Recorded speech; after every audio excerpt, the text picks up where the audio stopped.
প্রতিদিন এই কাজটা আমাকে একাই করতে হয়, যেহেতু সময় থাকে না তাই তোমাদেরও সঙ্গে আনা হয় না। কিন্তু আজকে খানিকটা সময় পেয়েছি, তাই ভাবলাম যে না, তোমাদের সাথেই কাজটা করতে থাকি, তাহলে আমার তাড়াতাড়ি হয়ে যাবে। চলো আগে পর্দা সরিয়ে নিই ঠাকুরের। হরে কৃষ্ণা। সবাই একটুখানি কমেন্ট সেকশনে হরে কৃষ্ণা বলে যাও। আজকে ভাবলাম কি যে ঠাকুরকে শয়ন থেকে তুলছি যখন, তখন তোমাদের সঙ্গে নিই। আগের দিনকে শেয়ার করেছিলাম যে গোপুর আসন কিনতে যাচ্ছি, যে আসনটা কিনেছি সেটা দেখানো হয়নি, সেটা আজকে তোমাদের দেখাবো। তার আগে গোপুকে ঘুম থেকে তুলতে হবে।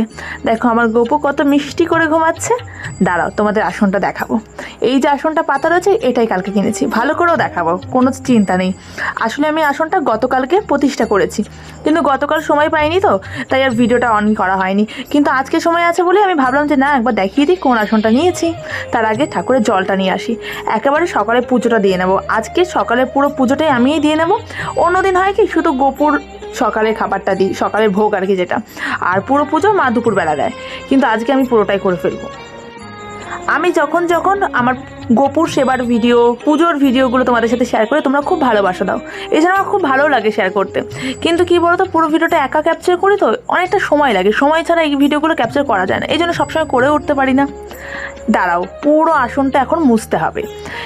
এই যে আমার পুজো দিতে কেন যে বেশি সময় লাগে সেটা আজকের ভিডিও আমার মা দেখলে বুঝতে পারবে। আমার মায়ের একটাই কমপ্লেন অলওয়েজ থাকে, তুই পুজো দিলে 2 থেকে 3 ঘন্টা কী করে কেটে যায় জানি না, কিন্তু আমি পুজো দিলে দেখ 2 মিনিটের মধ্যে দেবো। এই জন্য মায়ের পুজো দেওয়া যেন তো সত্যি কথা বলতে আমার পছন্দ হয় না, কারণ ওই যে আমি খুব খুঁতখুঁতে পাই, মানে কোনো কাজ আমার সহজে পছন্দ হবে না। আর এই মার্বেলের মন্দিরগুলো মেনটেন করা সবচেয়ে কঠিন ব্যাপার।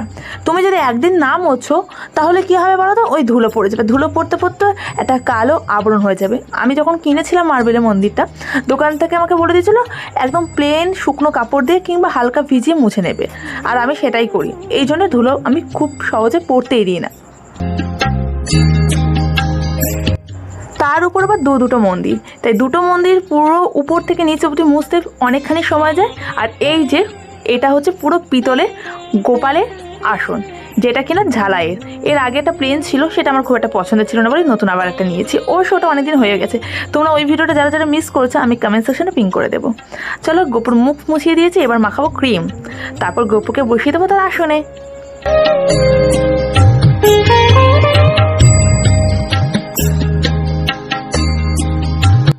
আমি সবসময় বলি যে আমার ভিডিও দেখো এবং দেখে অবশ্যই কমেন্টস করে তোমাদের কি মতামত সেটা জানিও।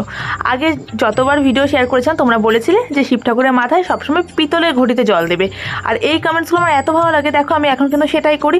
আমি বলি না যে আমি কিন্তু সবটা জানি না, তাই তোমাদের কমেন্টস মতামত আমার জন্য খুব ইম্পর্টেন্ট।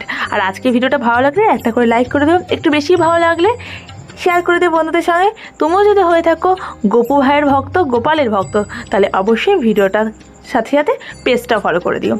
দেখো কালকে ছিল বৃহস্পতিবার দিন, তাই বৃহস্পতিবারের ঘট বসাতে গিয়ে না নতুন আসনটায় কী করে যেন লাল সিঁদুর লেগে গেছে। আর আমি একটা কসবাইট নতুন রেখে দিয়েছি, যেটা দিয়ে কোনো সিঁদুর বা কিছু ওই ধূপকাঠি প্রদীপের কালি লেগে গেলে আমি তুলে ফেলি, মানে কোনো কালি কিছুর দাগ আমি বসতেই দিই না। এই কাঠের মন্দিরটাও কিন্তু নতুন, দুটো মন্দির আমি একই সাথে কিনেছিলাম।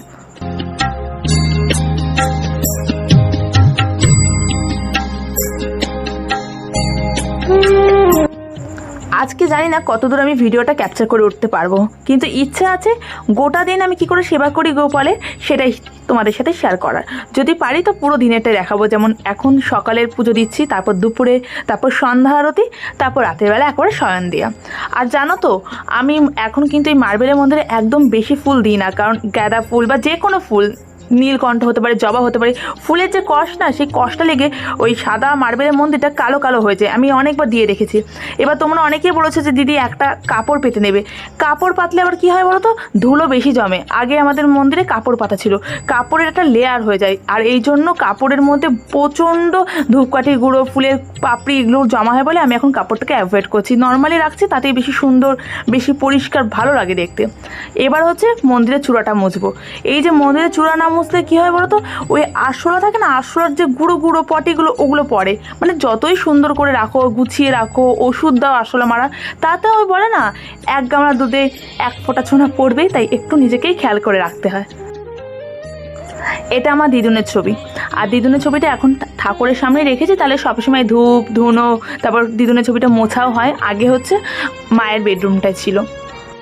সকালবেলা মা উঠেই আগে ঘর মুছে দেয়, ঠাকুর ঘর, কিন্তু তারপরও আমি এই যে দুই মন্দিরের কোণা খাপচাগুলো ভালো করে মুছে নিই, কারণ ওইগুলোতে না ওই যে লাঠিটা পৌঁছায় না, ঘর মোছার যে লাঠিগুলো হয় ওই জন্য হাত দিয়ে মুছে নিই। আর দেখো ভালো করে তোমাদের দেখিয়ে দিলাম গোপুর আসনটা, আমার কিন্তু খুব পছন্দ হয়েছে। তোমাদের কেমন লাগছে জানিও। পুরো মন্দিরটা সাজিয়ে নিয়েছে, মানে মোটামুটি আমার সকালের পুজোর যে সাজসজ্জা সেটা কমপ্লিট। এবার আমি প্রদীপ ধরাবো, উলুধ্বনি দেবো, শঙ্খ বাজাবো আর হনুমান চালিশা পড়বো। ও তোমরা অনেকেই বলো যে দিদি তুমি কতবার হনুমান চালিশা পড়ো। আমি সকালবেলা একবার হনুমান চালিশা পড়ি আর দ্বাদশ নামাবলীটা পড়ি, আবার রাত্রিবেলা একবার পড়ি, সেটা হচ্ছে হনুমান চালিশা আবার দ্বাদশ নামাবলী, দুবেলা পড়ি। এবারে ধূপগুলোতে একটুও গন্ধ নেই, ছোট ছোট কাঠি, আর খুব তাড়াতাড়ি ধূপগুলো পুড়েও যায়, গন্ধই হয় না জানো না।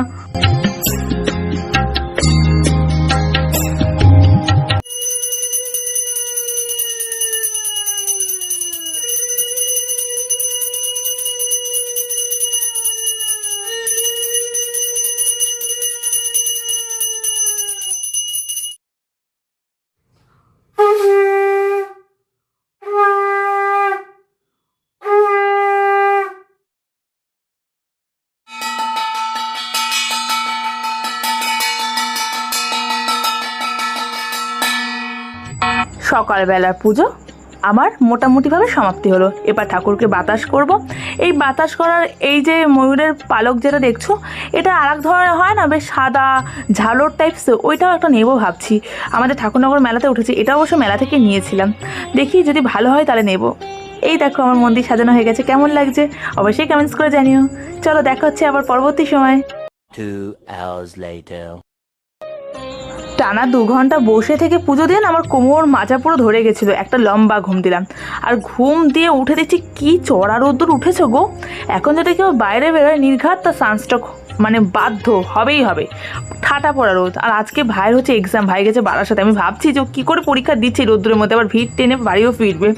আর এখন মা হচ্ছে দুপুরের ভোগ দেবে কপুর। আর আমরা কিন্তু যখনই ভোগ দিই ভোগের থালা গ্লাস সব নামিয়ে নিই, কারণ আমার মনে হয় কি আমরা যখন এঁঠো থালা গ্লাস সামনে রাখি না, তাহলে ভগবানের সামনে কেন এঁঠো থালা গ্লাস রেখে দেবো ভোগ নিবেদনের পরে অবধি। আর ভোগের থালা রাখলে প্রচণ্ড পিঁপড়ে ধরে, তাতেও জায়গাটা নোংরা হয়। এই যে এখন মা দুপুরের ভোগ সাজাচ্ছে, চলো দুপুরের ভোগটা বিতরণ করা হোক কপুকে। আর যেহেতু পুজো আমি দিয়েছি তাই জন্য মা একবার শিব ঠাকুরের মাথায় জল ঢেলে ভোগ দেওয়ার জায়গাটা ভালো করে মুছে নিল।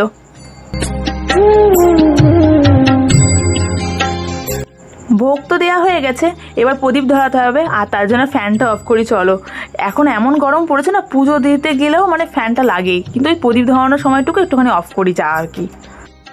এখন তো আমাদের ঠাকুরনগরে বারুণীর মেলা চলছে, প্রত্যেক দিনই সন্ধ্যাবেলায় মেলায় যাচ্ছি, তাই সন্ধ্যার আরতিটা কতটা ক্যাপচার করতে পারবো আমি এখনও অবধি নিশ্চিত নই, তারপর আমি চেষ্টা করব।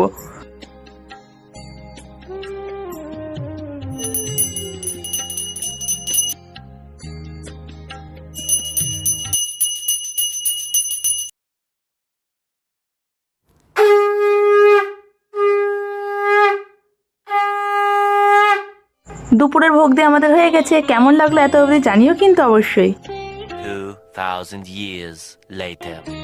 যখন কোনো কিছু আমি বলি দেখি দেখা যাক কত দূর হয়, তার মানে বুঝে নিতে হবে সেটা হবে না। ওই যে বললাম সন্ধ্যাবেলা পুজোটা কত দূর কী ক্যাপচার করতে পারবো দেখা যাক, তাই আর হয়নি। কারণ সন্ধ্যাবেলায় গেছিলাম মেলা, আর মেলা থেকে এসে আমার সন্ধ্যা দিয়েছে, তখন আর আমার ভিডিওটা করা হয়নি। আর এখন তো অনেকটা রাত হয়ে গেছে, আর আমার মা কী করে সন্ধ্যাবেলা সন্ধ্যা দিয়ে একেবারে গোপুকে ঘুম পাড়িয়ে দেয়। কিন্তু ওই যে সন্ধ্যাবেলা তো আমি তোমাদেরকে তো দেখাতে পারিনি, তাই আমি মাকে বলেছিলাম তুমি আজকে শয়ন দিও না, আমি একেবারে রাত্রিবেলা শয়ন দেবো। আর যখন আমি গোপুকে ঘুম পাড়াই তখন কিন্তু একটু রাত করেই মানে ঘুম পাড়াই, ওই 11টা 11:30 দিক, মানে গোপুর দিদিভাই যখন ঘুমায় গোপুও তখন ঘুমায়, গোপুর মা আবার ঠিকঠাক সময় কিন্তু ঘুম পাড়ায়। তো চলো মশারি বার করে নিয়েছি, এখন আমি গোপুকে ঘুম পাড়িয়ে দেবো। তার আগে হচ্ছে গোপুর মাথা থেকে পাগড়ি বাঁশি এগুলো খুলে নিই, মানে খুলে পাশে রাখি আর কি, ঘুমানোর সময় তো এগুলো পরা যায় না। আর এখন প্রদীপ জ্বালবো, আর তারপর দেবো জল, কারণ রাত্রিবেলা তো জল ছাড়া গোপুকে ঘুমাতে দেওয়া যাবে না, গোপু তো ছোটো মানুষ বলো। আসলে অনেকেই আমাকে বলে যে রাত 11:30 11:45 সময় কেন গোপুকে ঘুম পাড়ায়। আসলে আমার দেরি কেন হয় বলো তো, ওই যে আমি ভিডিও এডিট করে আপলোড করি তো রাতের দিকে, ওই কারণেও একটু দেরি হয়। তারপর আবার নিজে ফ্রেশ হই, চুল টুল আসছে একেবারে পরিষ্কার হয়ে তবে তো পুজো করতে আসবো, ওই কারণে। সো চলো আমার শয়ন দেওয়া হয়ে গেছে, আর প্রদীপটা আমি গামলা দিয়ে ঢেকে দিই, নইলে প্রদীপের তেল প্রচণ্ড ইঁদুররা খায়, মানে তেলগুলো চুষে চলে যায়।